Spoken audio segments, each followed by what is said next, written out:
Hello everyone, Rampage John back with another video. Today's video is going to be a deck submission for a challenge run, or just in general. I was asked how I prefer to play Beast, what my preferred style is, and then requested a few specific cards. So this deck specifically was requested for Hilda, bloodritual, clerics, and then maybe Noxious Fox, but now I can't remember. So this video is going to be a little bit of a different format today. I pre-recorded my challenge run. I think I can't remember if I did 9 games or... Yeah, 9 games. I don't make it through a full challenge run, spoilers. You'll see I start off pretty strong, and once I lose a game or two, it kind of just falls apart. But so what I'm going to do here is I am going to run you through the deck, run you through my thoughts about it, opinions of each card, and then I'm just going to let those 9 games play. No commentary from me this time on the individual games. You guys feel free to skip through and watch however you want.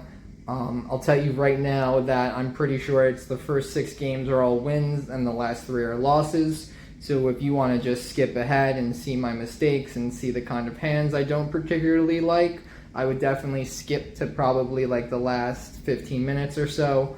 I'll also do my best to cut down the queue times between games. I'll leave a little bit of a buffer, so if you guys are skipping through the video, at least can find some breakpoints between the games. But anyway, let's get right into this. So this starts out, with a couple of legends and a pretty classic at this point. I like her in general just because she's got a strong active ability. She attacks outside of Guardian range, which not many cards do in Beast. I think all the ones that really do are the shared faction cards, with the exception of the next card, Mary, who I don't think started attacking from outside Guardian range, but after a couple of buffs she does. Mary can definitely be a very good blood ritual target, especially if you get the blood ritual and bless. They really need 1 or 2 strong units to kill Mary, because don't forget she's got the passive that the more units are around her up to a certain amount, like 6 or 10, she gets damage reduction. So she can be pretty tanky and deal with swarms pretty well. Next is one of the cards that was specifically requested, Hilda. While I do like Hilda as a card, I do not like Hilda in the Beast faction. I think Beast has good units to play for Sense. I don't think Sense is in the strongest spot right now. Sense really likes a low-cost deck with a lot of small spread creatures, and part of the problem with that is that in a heavy tank meta, something like a Faceless Saint can easily counter a wave like that if placed properly, or if you don't have a good answer for it, and now you just wasted 10 plus soul trying to buff up some units to be countered with 7, and you've got a huge tank coming back at you. Next was Blood Ritual. I love this card. I think this is one of Beast's strongest cards right now. It catches people off guard. That movement speed, attack speed, damage reduction really is a lot. I think it's something like 45% at level 10. And as you can see, I've got a few units in here that also have, what is that ability? Frenzy ability, where once they're under half life, they get some kind of buff. So we've got Wheeze and Fox in here that both do that. 2 very strong abilities. Fox with the damage reduction and then stacking attack speed just makes him a monster on his own. Wheeze are a very good opener. They're very good pseudo frontline tank, and unanswered they'll chunk a Guardian for a 1/4 of their damage before they get killed off. So not a bad opener either. Next in the deck selection, we've got Poison Geckos. I run 2 of them in most Beast decks. I think this card is really strong. Obviously, it's a rare. Epic. I do think it is positioned very well in the meta right now. while not directly a counter to heavy tanks, they are a good support for to counter the heavy tank.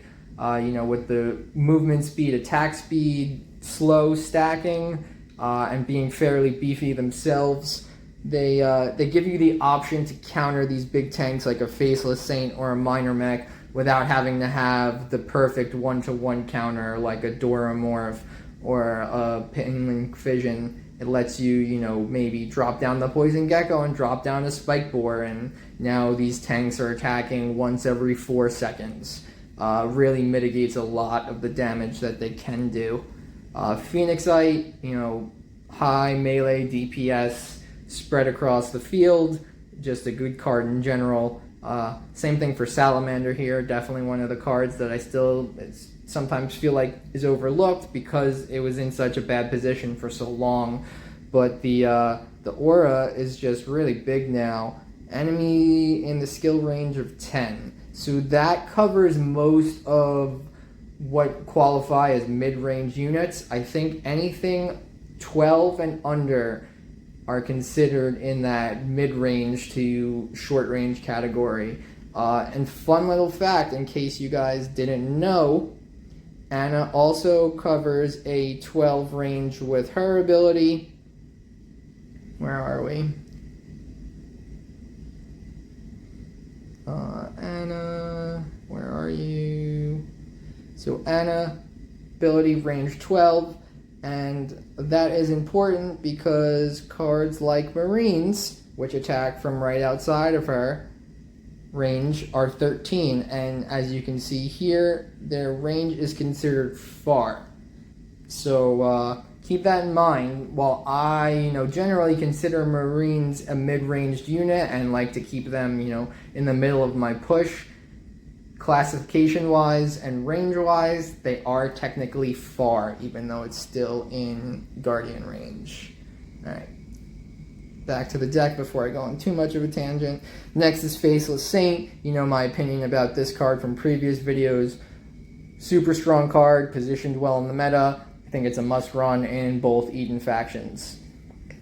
Spike Boar, one of here. This is sort of a mashup between a beast deck that I run and some requested cards.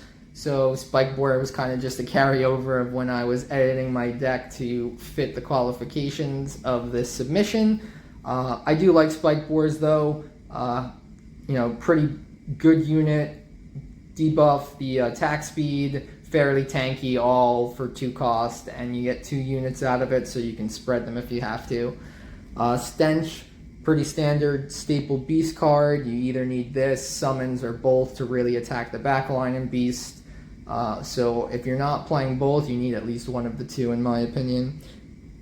War Pigs, just your quick, get rid of a unit, explosive damage. Pigs are in here over Sellers just to proc the Hilda sense and to get more of a targeted damage rather than defending a push. I'd rather have these pigs more on the defense, and then I can, send them at the Guardian if I really needed the extra damage on attack. Dinofrogs, another standard beast unit, super high DPS on top of being AoE. Next we've got Fox. I already talked about him. Her, them a little bit. Fox is super strong because you've got your on-hit attack of causing enemies to take 30% more damage. I'm pretty sure that this also stacks. I don't know if it stacks infinitely, but it definitely stacks. So the longer Fox is attacking you or your Guardian, you are going to die quicker and quicker. On top of that, it has the Enraged ability that increases its attack speed by 50%. It's already very fast, attacking, once per second. So getting that Enrage attacking twice every second is pretty nuts when you're also incorporating in the damage debuff you're getting. And I think Fox is really a main focal point of the deck, is both really good at defending against heavy tanks as well as ending a game extremely quickly. You'll see in the runs that Fox bloodritual is really my win con in a lot of these games. Next is Igloom. I'm not a huge fan of spawners. I do think Igloom is pretty well positioned and a card I have been using a lot in general this season. They're really there just to be the annoying meat shield, right? You just spam a bunch of penguins, and while they don't do a whole lot of damage, they are taking the aggro.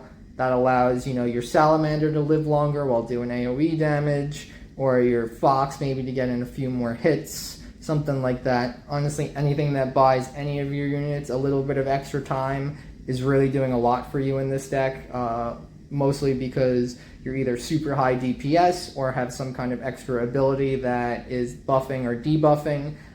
So, buying time really does help with Beast. I've got a 1 of Bless in here. The Bless Blood Ritual combo is pretty common. I don't like healers or healing spells in general too much, just because you're kind of countered by a whole faction in general. Terminites, 2-cost card, common pretty much in every deck. You could run 4 of them. Just counters your whole game plan of healing. So we are really more on the I'm going to be aggressive and win. Bless doesn't need to be comboed with Blood Ritual. If we piece together a nice push, either with a Salamander or a Faceless Saint leading the way, dropping a Bless on top of them without a Blood Ritual can sometimes be enough to just win you the game right there. Another one that I don't see people using on too much is Phoenixites. While they're not super tanky, they're tanky enough, 12, 16, that they take a few hits, and then you drop a Bless, and, it basically heals them back to full. They've got enough life that Bless is not over-healing them, so they do make a good target with high DPS. Clerics, again, I'm not a huge fan of the healers. I do think they're very strong, and I don't think people should not use them.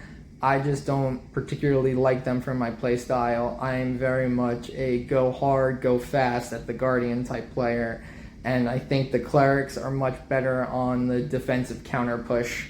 That's just me though. Sometimes the Clerics and the healers in general, when you're not ready for them, will just win you a game, but or cause you to lose the game, I guess I should say.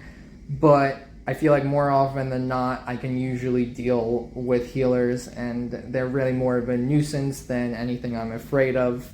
And then last we have Wheeze, just a good opening unit, a good spread unit, a good pseudo tank to frontline, or just kind of like wave in to protect your DPS. And if they go unanswered, just as like an opener, they do a fair amount of damage to the Guardian, especially once the Enrage gets triggered, and they've got a 100% increased attack speed. So all in all, like I said, this is taken from a regular deck of mine, normal Blood Ritual deck. I'll show you that deck real quick too. Fox Ritual, let's peep it. So you can see it's pretty similar. Just subtracted a couple of cards to add in the extra cards that were requested. While it seems like the decks are similar, I do feel like changing the few cards that I did drastically changed how the deck feels. Maybe it's just me, maybe I'm just used to it after climbing all season, but it didn't feel super great. I feel like my Beast deck is positioned well, and there was definitely a lot of hands I did not like here. I told you, I think I said it earlier in the video, I am not a fan of Hilda in the Beast. While I don't dislike Hilda, I think she's just much more suited for the Empire faction. The spells to support her are much better. You've got a couple of different AoE options, I guess longer AoE ranged options, and you really want a ranged AoE DPS paired with her, because while her damage can stack pretty high, single target and slow attack means that swarms can slow her down enough that they either aren't concerned with her or can find the answer to deal with her. Mary, while I do like her and used her for a lot of the season, I prefer my decks to have consistency, and she's not a high enough card level for me. I think she's only level 9. on top of, you know, the 5 cost unit. While she's fun and she's strong, I feel like I need more out of a 5 cost unit, and I preferred to add the 3rd Fox in over Mary. Clerics, I just told you my opinions on healers in general, and everything else is my standard deck. So without further ado, I guess let's get started on the videos.